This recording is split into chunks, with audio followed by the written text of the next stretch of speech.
بسم اللہ الرحمن الرحیم۔ السلام علیکم۔ ہم ٹاپک پڑھ رہے تھے نبی کریم خاتم النبیین صلی اللہ علیہ وآلہ وسلم اور مدنی معاشرے کا قیام۔ ٹھیک ہے، ہم نے ادھر سارا جو ہے وہ ریاست مدینہ کا کیسے قیام ہوا پڑھا۔ رسول پاک صلی اللہ علیہ وسلم ہجرت کر کے مکہ سے مدینہ گئے، ٹھیک ہے، خاتم مدینہ جو ہے وہ اس کے بارے میں پڑھا ہم نے۔ مسجد نبوی کی تعمیر کیسے ہوئی اور صفا کی دستگاہ کا قیام کیسے ہوا۔ اب آج ہم پڑھیں گے مشق۔ تو مشق میں سب سے پہلا سوال ہے درست جواب کا انتخاب کریں۔ تو الف ہے کہ ریاست مدینہ قائم ہوئی ہجرت مدینہ کے بعد، ٹھیک ہے۔ یہاں پہ 3 اور آپشن بھی ہیں کہ ہجرت حبشہ کے بعد، فتح مکہ کے بعد، غزوہ تبوک کے بعد، لیکن درست جو آپشن ہے وہ ہے ہجرت مدینہ کے بعد۔ بے ہے مکہ مکرمہ سے ہجرت کر کے آنے والے صحابہ کرام کو کہا جاتا ہے انصار، بدری صحابہ، عشرہ مبشرہ یا مہاجرین۔ تو جو ہجرت کر کے آئے ہیں ان کو مہاجرین کہا جاتا ہے۔ جیم ہے کہ سب سے زیادہ احادیث نبوی صلی اللہ علیہ وآلہ وسلم کے راوی ہیں، وہ صحابہ ہیں حضرت ابو ہریرہ رضی اللہ۔ انصار اور مہاجرین کے درمیان قائم ہونے والا جو بھائی چارہ ہے وہ کہلاتا ہے واقعات مدینہ۔ اسلام کی پہلی مسجد ہے مسجد قباء۔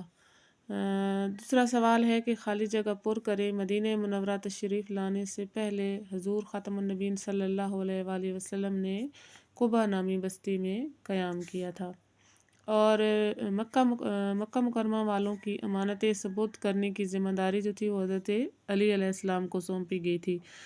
حضور خاتم النبیین صلی اللہ علیہ وآلہ وسلم کی آمد پر مدینہ منورہ اللہ اکبر کے نعروں سے گونج اٹھا۔ نبی کریم خاتم النبیین صلی اللہ علیہ وآلہ وسلم نے حضرت ابو ایوب انصاری رضی اللہ کے گھر 7 ماہ قیام فرمایا، اور مسجد جو نبوی کی زمین تھی وہ 2 یتیم بچوں کی تھی۔ اور آگے ہے سوال نمبر 3 کے مختصر جواب دیں۔ قرآن مجید کے مطابق کس مسجد کی بنیاد جو ہے وہ تقوی پر ہے؟ پیج نمبر 27 پہ، ٹھیک ہے، یہاں سے ہم نے سٹارٹ کیا تھا، یہاں سے آپ نے لگانا ہے۔ یہ ترجمہ ہے۔ اللہ تعالیٰ نے فرمایا ہے مسجد قباء کے بارے میں، البتہ وہ مسجد جس کی بنیاد پہلے ہی دن سے تقوی پر رکھی گئی وہ زیادہ حقدار ہے کہ آپ اس میں کھڑے ہوں، ٹھیک ہے۔ یہاں تک لکھنے کے بعد پھر آپ آگے لکھیں گے کہ مسجد تقوی کی بنیاد مسجد قباء کی بنیاد جو ہے وہ تقوی پر ہے۔ دوسرا کوسچن ہے کہ ہجرت مدینہ کا فوری فائدہ کیا ہوا؟ دوسرا ہے یہاں سے شارٹ کوسچن کہ ہجرت مدینہ کا فوری فائدہ یہ ہوا کہ یہاں آنے کے بعد جو ہے وہ مسلمان مکہ مکرمہ کے ظلم و ستم مکہ مکرمہ کے والوں کے ظلم و ستم سے کافی حد تک محفوظ ہو گئے۔ واقعات مدینہ سے کیا مراد ہے؟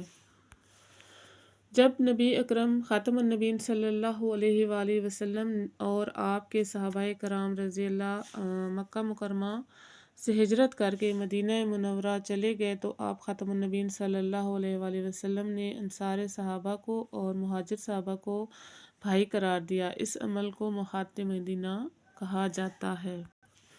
مدینہ منورہ میں مسجد کی تعمیر کیوں ضروری تھی؟ اس کا آنسر یہاں سے ہوگا کہ نبی کریم خاتم النبیین صلی اللہ علیہ وآلہ وسلم کی مدینہ منورہ تشریف آوری کے بعد ایک اہم کام جو تھا وہ مسجد کی تعمیر تھا، اور کیونکہ مسجد صرف عبادت کے لیے ہی نہیں بلکہ مسلمانوں کے جمع ہونے، دین کے سیکھنے اور سکھانے اور امت کے اجتماعی امور کے مشورے کے لیے بھی ضروری تھی۔ نبی کریم خاتم النبیین صلی اللہ علیہ وآلہ وسلم نے پہلا جمعہ کہاں ادا فرمایا؟ جب نبی کریم خاتم النبیین صلی اللہ علیہ وآلہ وسلم قباء سے مدینہ منورہ کی طرف روانہ ہوئے تو راستے میں جمعے کا وقت آ گیا۔ آپ خاتم النبیین صلی اللہ علیہ وآلہ وسلم نے بنو سالم کی آبادی میں نماز جمعہ پڑھائی۔ سوال نمبر 4 ہے مدینہ منورہ کے لوگوں نے حضور خاتم النبیین صلی اللہ علیہ وسلم کا کیسے استقبال کیا؟ یہ لانگ کوسچن ہے، فرسٹ لانگ جہاں سے سٹارٹ ہو رہا ہے۔ فرسٹ پیج جو ہے ہمارے اس ٹاپک کا، پیج نمبر 27 کے جو لاسٹ والا پیراگراف ہے، آپ خاتم النبیین صلی اللہ علیہ وسلم نے مدینہ منورہ کی طرف روانہ ہونے کی خبر جو تھی وہ پہلے سے اہل مدینہ کو پہنچ چکی تھی۔ یہاں سے آپ نے سٹارٹ کرنا ہے، یہ 3 لائنیں لکھنی ہیں۔ اس کے بعد یہاں پر نیکسٹ پیج میں یہاں سے یہ پوری لائن لکھنے کے بعد یہ 2 لائنیں اس میں شامل کرنی ہے یہاں تک، یعنی کہ نعتیہ اشعار پڑھ کر خوشی کا اظہار کیا، یہاں تک ہمارا فرسٹ لانگ کمپلیٹ ہوگا۔ سوال نمبر 2 ہے کہ ریاست مدینہ کے قیام مؤخات کی کیا اہمیت ہے؟ ٹھیک ہے، تو اس کا آنسر دیکھتے ہیں۔ مؤخات مدینہ، سب سے پہلے مؤخات مدینہ کس کو کہتے ہیں اور پھر اس کو کیسے قائم کیا، یہاں سے یعنی کہ پورا یہ ٹاپک ہے، یہ پورا آپ نے لکھنا ہے، 2 چھوٹے چھوٹے پیراگراف ہے۔ مسجد نبوی اور صفا کی درسگاہ کا تعارف اور اہمیت بیان کریں۔ پیج نمبر 29، ٹھیک ہے، سب سے پہلے مسجد نبوی کی تعمیر ہے، تعارف اور اہمیت بیان کی گئی ہے، اور صفا کی درسگاہ کا قیام ہے، اس کا بھی پہلے جو ہے وہ کس لیے قائم کیا گیا اور نیچے اس کی اہمیت کیا تھی۔ تو یہ لانگ کوسچن ہے لاسٹ والا، تو آپ نے یہاں سے تھرڈ لانگ کوسچن یہاں سے لے کر یہاں تک پورا لکھنا ہے، کیونکہ دونوں کے بارے میں پوچھا گیا ہے اور تعارف اور اہمیت کے بارے میں، تو یہ آپ سارا لکھیں گے تو تب آپ کا آنسر کمپلیٹ ہوگا۔ ڈیئر اسٹوڈنٹس، ہمارا جو ٹاپک تھا آج کا نبی کریم خاتم النبیین صلی اللہ علیہ وسلم اور مدنی معاشرے کا قیام، وہ کمپلیٹ ہو گیا ہے، ہم نے ریڈنگ کر لی ہے۔ مشق میں درست جواب کا انتخاب کریں، خالی جگہ پر مختصر جواب دیں اور تفصیلی جواب دیں، ٹھیک ہے۔ ہمارا آج کا سبق جو ہے وہ کمپلیٹ ہو گیا ہے۔ اگر ویڈیو پسند آئی ہو تو سبسکرائب کریں، لائک کریں۔ انشاءاللہ نیکسٹ ٹاپک کے ساتھ آپ سے ملیں گے۔ اللہ حافظ۔